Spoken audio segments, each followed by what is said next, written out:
Okay, guys, these are probably not going to last much longer, but look at these icicles. It has been so cold. Now, I usually knock them down in the front of the window, but I can't get way over there. Or Clay knocks them down, but look at how long they got. And there's the air conditioner behind them over there. So, it's been a cold winter. Started out slow. We really haven't gotten that much snow, but look at the ice. Isn't that something?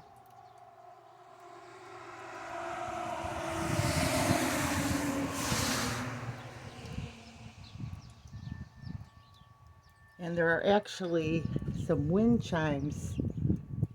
You can see them behind the ice. See them? And this thing got ice in it too. Okay, guys, remember, big or small, you too can be a backyard farm. God bless.